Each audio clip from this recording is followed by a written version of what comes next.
ઉપર પ્રકાશ પાડવો યોગ્ય નથી, પરંતુ મારું એવું માનવું છે કે મેરિટ જે છે ને દિવસે ને દિવસે બહુ હાઈ જાય છે. આપણે જે અનુમાન લગાડીએ છીએ ને એ અનુમાન ખોટા એટલા માટે પડે છે કે ભાઈ ઘણા બધા વિદ્યાર્થીઓ ગામડે બેસીને ખાસ કરીને જ્યારે પોલીસ જેવી ભરતી હોય ને ત્યારે તનતોડ મહેનત કરતા હોય છે. અને હું કદાચ એમ કહી દઉં ને કે ના ના ભાઈ 120 છે ને, ચાચા બટા તારો વારો આવી જશે, તો કદાચ એને એક આશા બંધાઈ જતી હોય છે, પણ એ આશા છેલ્લે તો ઠગારી નીવડતી હોય છે. એના કરતાં બેટર છે કે નવી પોલીસ ભરતી આવવાની છે, આ હકીકત છે. નવી પોલીસ ભરતીમાં જે જવાબ રજૂ કરવામાં આવ્યો છે એ જવાબ પણ સાચો છે. કારણ કે હાઈકોર્ટનું જો તમે હિયરિંગ સાંભળ્યું હોય, હાઈકોર્ટનું જે એફિડેવિટ તમે જોયું હોય, તો હાઈકોર્ટમાં એફિડેવિટ સાચું થયું છે. બરાબર, જે જગ્યાઓ છે, ઘણા બધા ટેલિગ્રામ ગ્રુપની અંદર કે વોટ્સઅપ ગ્રુપની અંદર એવું કહેતા હતા કે આ તો ભાઈ જૂની જગ્યાઓ છે અને આમાં તો કોઈ જાતના કોન્સ્ટેબલની જગ્યામાં ફેર નથી.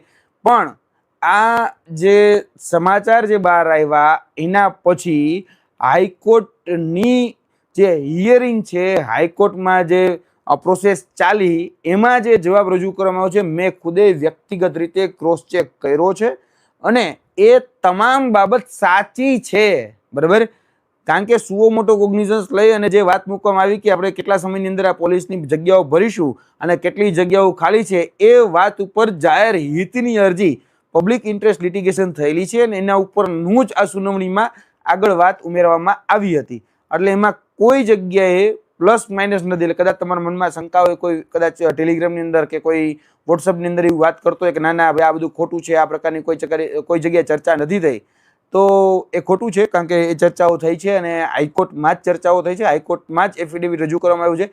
એ એફિડેવિટ જોયા પછી જ બરાબર હું આ વાતની પુષ્ટિ કરી રહ્યો છું. એટલે જે પણ લોકો એવું માને છે કે આ ખોટું છે, તો એને એટલું જ કહેવાનું કે આ ખોટું નથી. હાઈકોર્ટમાં થયેલી ચર્ચા જે છે એના આધારે મૂકવામાં આવેલો જ્ઞાન સારથીનો મેસેજ હોય કે ગુજરાત સમાચારની અંદર કહેવાયેલી વાત હોય, એ બંને સાચી છે. બરાબર, એ સાચી જ છે. જે જગ્યાઓ ખાલી છે એનું એફિડેવિટ રજૂ કરવામાં આવ્યું છે. ગુજરાતના ગૃહ વિભાગ દ્વારા પણ એ વાતની સંજ્ઞાન મેં લીધું છે અને ગૃહ વિભાગમાં પણ મેં પૂછ્યું છે. ગૃહ વિભાગના જે અધિકારીઓ છે એની સાથે પણ મેં ક્રોસ તપાસ કરી છે. એટલે જે બાબતો છે સાચી છે. આગળ કઈ રીતે પ્રોસેસ કરવી, આગળ શું કરવું, એના માટે હું તમને અપીલ એટલી જ કરું છું કે આવનારી પોલીસ ભરતીની અંદર જો તમે બદલાવ ઈચ્છતા હોય તો અત્યારથી શરૂ થઈ જજો, અત્યારથી લાગી જજો. કારણ કે બદલાવ જો તમે મહેનત કરશો ને તો આવી જશે. એ પછી તમે કદાચ શું કહેવાય રનિંગના માર્ક ઉમેરવા માંગતા હોય, કદાચ મેથ્સ રીડિંગની બાબતે તમારું કોઈનું વ્યક્તિગત રીતે કંઈ પણ સજેશન હોય, જો તમે જે પણ કહેવા માંગતા હોય ને, એ સમય હવે તમારો શરૂ થાય છે. હજી કોઈ પ્રકારના આર બન્યા નથી. તમે અત્યારથી જ થોડી ઘણી મહેનત કરીને ગૃહ વિભાગનું ધ્યાન દોરી દો. જે પણ લોકો આજે ગૃહ વિભાગમાં કોઈ જગ્યાએ નજીકમાં અધિકારીમાં હોય કે કોઈ બીજી ત્રીજી જગ્યાએ હોય, તો એને મહેરબાની કરીને તમારું ધ્યાન દોરી દો. જો ધ્યાન દોરી દેશો ને તો આવનારી જે પોલીસ ભરતી જે 2027માં આવવાની છે, એ 2027માં ભરતીમાં તમને ફાયદો થશે. બરાબર, આ ભરતી પૂરી થઈ ગયા બાદ તમને એમાં સીધો જ ફાયદો થશે. કેમ કે નહીતર પછી એવું થશે કે આના કન્ટિન્યુ થશે, પાછું એમ કહેશો કે સાહેબ આમ થયું તો સારું હતું, તેમ થયું તો સારું હતું, પણ એવું નહીં થાય. અને બીજી વાત એટલી બહુ સ્પષ્ટતા સાથે યાદ રાખજો, આવનારી કોમ્પિટિશન આના કરતાં પણ ટફ રહેવાની. કારણ કે પોલીસ છે ને એ દિવસે ને દિવસે ટફ થતું હોય. પહેલાં એવું હતું કે ભાઈ 50 મેરિટ હોય તો પાસ થઈ જતું, પછી 60 મેરિટ હોય તો પાસ થઈ જતું, પછી 70 મેરિટ હોય તો પાસ થઈ જતું. હું 2014માં જ્યારે બધી પરીક્ષાઓ આપતો થઈ ગયો ત્યારે પછી 80 ઉપરના મેરિટો જોવા મળ્યા, પછી 90 ઉપરના મેરિટો પણ મેં જોયા છે. એટલે ભૂતકાળમાં 125માંથી 90 લેવા હોય, 100માંથી 90 લેવા હોય, એવા પણ વિદ્યાર્થીઓ મેં જોયેલા છે. એટલે અલગ અલગ રીતે દિવસે ને દિવસે મેરિટ જે છે હાઈ થતા જાય છે. કદાચ પેપર અત્યારે ટફ આવ્યું હોય, 200 માર્કનું આવ્યું હોય, તો પણ એવું તો હું માનું જ છું કે તમારે મિનિમમ 60% તો લાવવા જ પડે, મિનિમમ કહું છું. બાકી આ એનાલિસિસ જ્યારે હું કરતો હતો, જગ્યાઓ બધી પહેલા તો જગ્યાઓ કાઉન્ટ કરી કે ભાઈ ટોટલ જગ્યાઓ કેટલી, જનરલ કેટલી, ઈડબ્લ્યુએસ કેટલી, ઓબીસી કેટલી, એસસી કેટલી, એસટી કેટલી, એમાં તો કે પુરુષ કેટલા, મહિલા કેટલા, ગયા વખતે કેટલું રહ્યું, આ વખતે કેટલું રહ્યું. આજે બધી જ બાબત ઉપર જ્યારે એનાલિસિસ થતું હતું ત્યારે એમાંથી કોઈ વસ્તુ બહાર આવી અને તમારા સુધી માખણ પીરસવાનો પ્રયત્ન અમે કરતા હોઈએ છીએ. આવનારી જે પરીક્ષાઓ છે એ પરીક્ષાઓમાં તમને ઘણો બધો નવા સમાચાર મળવાના છે. પંચાયતના હોય કે પછી અન્ય ભરતીઓના, બરાબર, એ તમારા સુધી આવશે અને બહુ નજીકના સમયમાં જ પંચાયત પસંદગી મંડળ બોર્ડના તમારા પાસે નવા સમાચાર, નવું કેલેન્ડર, નવી ભરતીઓ, ભરતીની અંદર ઉમેરા, થોડાક આરઆરની અંદર બદલાવ, બરાબર, બધું થવાનું છે. આ હકીકત છે. જે જાહેર થઈ ગયું છે એમાં બદલાવ થવાનું છે. જે જાહેર થઈ ગયું છે એમાં પણ, બરાબર, એટલે રેડી જ રહેજો. તમારે હવે એ સ્વીકારી લેવાનું છે કે જેનો આપણે પ્રતિકાર નથી કર્યો એ ભોગવવાનું તૈયાર રહેવું. બહુ ક્લિયર કટ છે. જેનો આપણે પ્રતિકાર નથી કરતા એ ભોગવવા માટે તૈયાર રહેવાનું છે. તમે જેનો પ્રતિકાર નથી કર્યો એ તમારે ભોગવવાનો છે. સીબીઆરટી નો પ્રતિકાર નથી કર્યો તો સીબીઆરટી ભોગવવાની છે. તમે વર્તમાનમાં જે નીતિ નિયમો, રૂલ્સ એન્ડ રેગ્યુલેશન પ્રતિકાર નથી કરતા તો ભોગવવા માટે તૈયાર રહેવું પડશે. ઓકે, ફરીથી એક વખત મેરિટ યુવરાજભાઈ ડન છે. જનરલ છે એ મારું અનુમાન છે કે 130-31 ની આજુબાજુમાં રહેવું જોઈએ, બરાબર. એટલે 130 મેં 130-31 નું અનુમાન રાખ્યું છે. ઓબીસી જે છે એ મારું એવું માનવું છે કે 3 માર્ક વધીને 4 માર્કનું વેરિએશન રહેતું હોય છે. એટલે 127 થી લઈને 129 સુધીનું મેં મારું અનુમાન રાખ્યું છે.